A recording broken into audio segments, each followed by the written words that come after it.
ભાવનગરમાં પરસોત્તમ રૂપાલાના નિવેદનના વિરોધમાં ક્ષત્રિય સમાજ એકઠો થયો। ગરાસિયા બોર્ડિંગ ખાતે યોજાયેલી સભામાં 5,000થી પણ વધારે ક્ષત્રિય સમાજના લોકોએ હાજરી આપી। ભાજપના રાજેન્દ્રસિંહ રાણા, કોંગ્રેસ પક્ષના અનેક આગેવાનો પણ ઉપસ્થિત રહ્યા। ક્ષત્રિય સમાજની મહિલાઓ અને મોટા પ્રમાણમાં યુવાનો પણ સભામાં જોડાયા। મહિલાઓ રૂપાલાની ટિકિટ રદ કરવા માટે પીએમ મોદીને અપીલ કરી છે। આ માટે મહિલાઓ પીએમ મોદીને પોસ્ટકાર્ડ લખીને રજૂઆત કરશે તેવું પણ આયોજન કરવામાં આવ્યું। ક્ષત્રિય સમાજની આ મહત્વપૂર્ણ બેઠકમાં સમાજ સંકલન સમિતિ જે નિર્ણય કરશે તેને જ આખરી લેવાશે। સભા સ્થળથી ભાવનગર કલેક્ટર કચેરી સુધી રેલી યોજી ક્ષત્રિય આગેવાનોને આવેદનપત્ર આપવામાં આવ્યું હતું।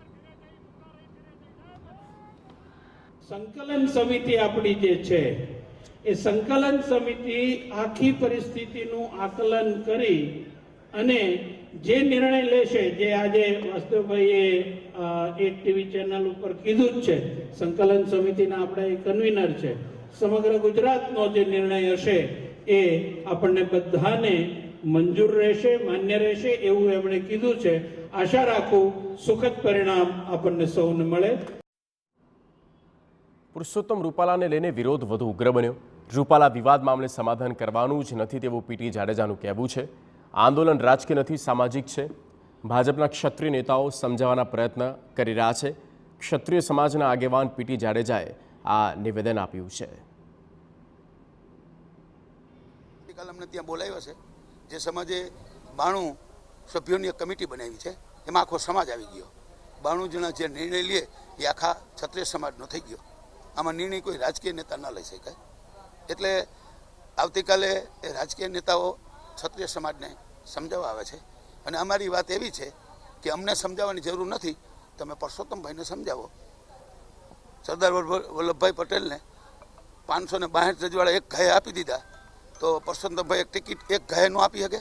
એક સ્વાર્થ ખાતર ભાજપને એટલું નુકસાન થશે। વિરોધ પ્રદર્શનને લઈને ક્ષત્રિય સમાજના આગેવાન પીટી જાડેજાએ મહત્વપૂર્ણ નિવેદન કર્યું। ક્ષત્રિય સમાજની મહિલાઓ હવે રસ્તા પર ઉતરી ગઈ છે। ક્ષત્રિય સમાજે સંપૂર્ણ પ્લાનિંગ કરી લીધું છે। ગામે ગામ બેનર લગાવાશે।